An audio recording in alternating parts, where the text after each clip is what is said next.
नमस्कार। आकाशवाणी चंडीगढ़ से प्रादेशिक समाचारों के साथ मैं पंकज धीमान। सबसे पहले पेश है मुख्य समाचार। राष्ट्रपति द्रौपदी मुर्मू कल नई दिल्ली में राष्ट्रीय पंचायत पुरस्कार सप्ताह का उद्घाटन करेंगी। कंप्रेस्ड बायोगैस पर 2 दिवसीय वैश्विक सम्मेलन कल से नई दिल्ली में शुरू होगा। हरियाणा के राज्यपाल बंडारू दत्तात्रेय ने युवाओं से रक्तदान शिविरों में बढ़ चढ़कर रक्तदान करने का आह्वान किया और मुख्यमंत्री मनोहर लाल ने पंचकूला जिले में घर घर से कचरे के निस्तारण के लिए अधिकारियों को उचित प्रबंध करने के निर्देश दिए। अब समाचार विस्तार से। राष्ट्रपति द्रौपदी मुर्मू कल नई दिल्ली में राष्ट्रीय पंचायत पुरस्कार सप्ताह का उद्घाटन करेंगी और पंचायतों के लिए राष्ट्रीय सम्मेलन में उत्कृष्ट कार्य करने वाली पंचायतों को पुरस्कार प्रदान करेंगी। राष्ट्रपति इस अवसर पर देश भर के 1,500 से अधिक प्रतिनिधियों को भी संबोधित करेंगी। पंचायती राज मंत्रालय कल से 21 अप्रैल तक राष्ट्रीय पंचायत पुरस्कार सप्ताह का आयोजन कर रहा है। 24 अप्रैल को राष्ट्रीय पंचायती राज दिवस के पहले आज़ादी का अमृत महोत्सव के दूसरे चरण के अंतर्गत इस कार्यक्रम का आयोजन किया जा रहा है। मंत्रालय ने पंचायतों के संकल्पों की सिद्धि का उत्सव के थीम के आधार पर कई सम्मेलनों की श्रृंखला की परिकल्पना की है। मंत्रालय ने कहा कि सप्ताह के दौरान इस श्रृंखला में पंचायती राज संस्थानों के माध्यम से सतत विकास लक्ष्यों के स्थानीयकरण के अंतर्गत 9 मुख्य विषयों पर आधारित 5 सम्मेलन आयोजित किए जाएंगे। कंप्रेस्ड बायोगैस यानी सीबीजी पर 2 दिन का वैश्विक सम्मेलन कल से नई दिल्ली में शुरू हो रहा है। पेट्रोलियम और प्राकृतिक गैस मंत्रालय ने कहा कि सम्मेलन का विषय है सशक्त कंप्रेस्ड बायोगैस के लिए प्रगतिशील नीतिगत व्यवस्था। इस सम्मेलन का उद्देश्य कंप्रेस्ड बायोगैस के विकास के लिए केंद्र सरकार की पहल के बारे में उद्योगों को जानकारी देना है। इनका उद्देश्य उन क्षेत्रों की पहचान करना भी है जहां नीतिगत परिवर्तन आवश्यक हैं। मंत्रालय ने कहा है कि भारत 2070 तक कार्बन मुक्त का लक्ष्य प्राप्त करने के लिए प्रतिबद्ध है और सरकार ने कार्बन उत्सर्जन कम करने के लिए कई कदम उठाए हैं। मंत्रालय ने यह भी कहा है कि कार्बन उत्सर्जन कम करने में कंप्रेस्ड बायोगैस की भूमिका महत्वपूर्ण है और इससे सस्ती परिवहन योजना के एक विकल्प के रूप में बढ़ावा दिया जा रहा है।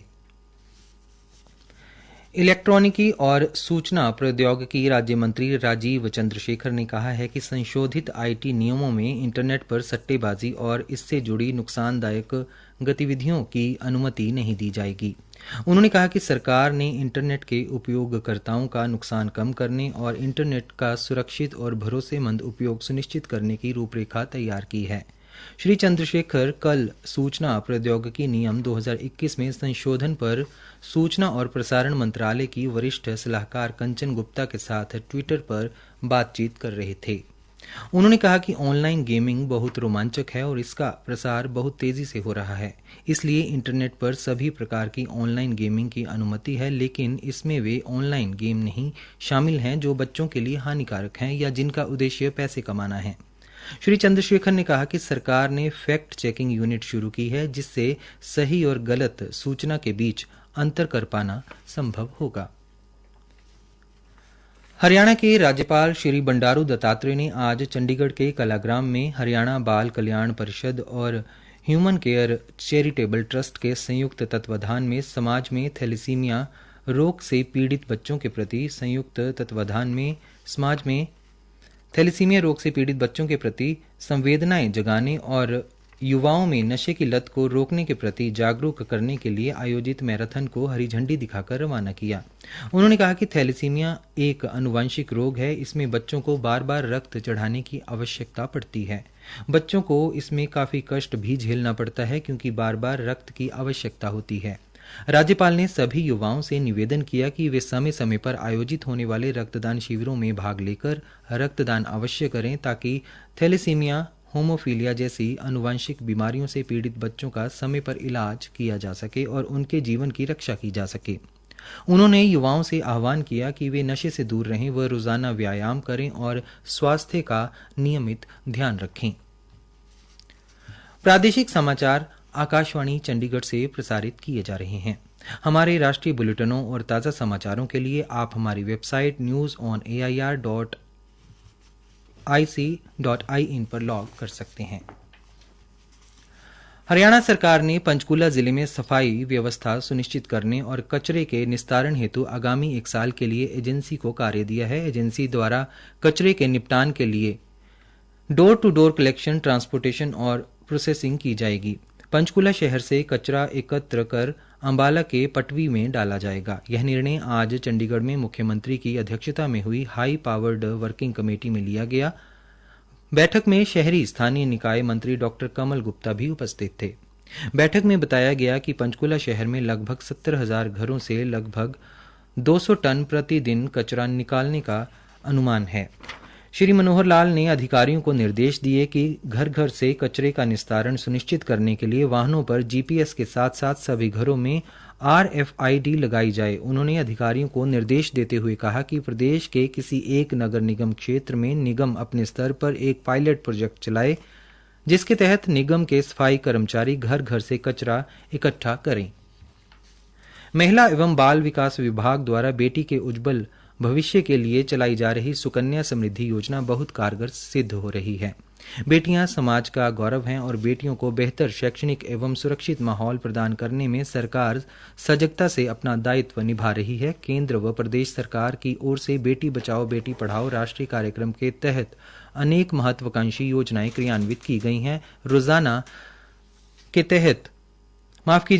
योजना के तहत खाता पोस्ट ऑफिस या बैंक में खुलवाया जा सकता है। महिला एवं बाल विकास विभाग के प्रवक्ता ने बताया कि सुकन्या समृद्धि खाता एक डाकघर से दूसरे डाकघर में निशुल्क ट्रांसफर किया जा सकता है। जमा राशि पर लगने वाला ब्याज पूर्णतः कर रहित है तथा इसमें आयकर अधिनियम की धारा 80C के तहत छूट भी प्राप्त है।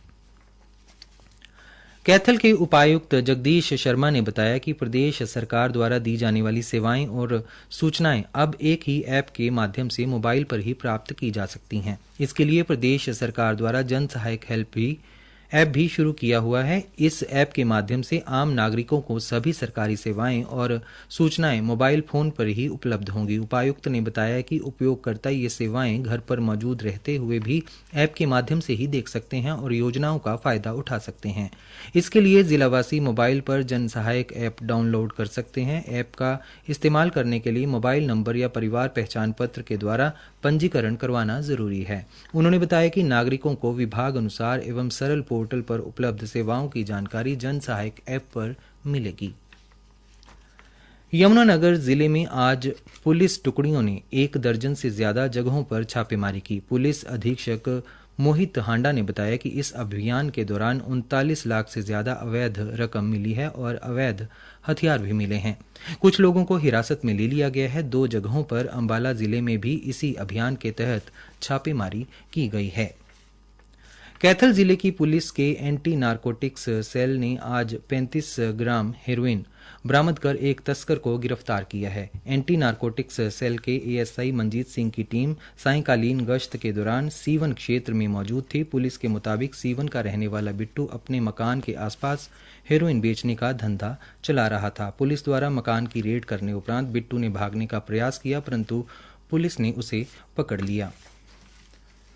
हरियाणा के परिवहन मंत्री पंडित मूलचंद शर्मा ने आज गांव कुराली चांदपुर स्थित एसएमएस कॉन्वेंट स्कूल में ग्रामीण इलाके में पहली अटल रोबोटिक ट्रैकिंग लैब का उद्घाटन किया। परिवहन मंत्री ने कहा कि आने वाले समय के लिए केंद्र के दिशा निर्देशों के अनुसार नई शिक्षा नीति पर तेजी से कार्य चला हुआ है।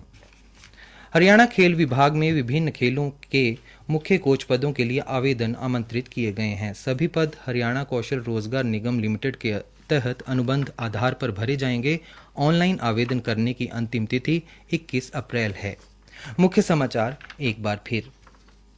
राष्ट्रपति द्रौपदी मुर्मू कल नई दिल्ली में राष्ट्रीय पंचायत पुरस्कार सप्ताह का उद्घाटन करेंगी।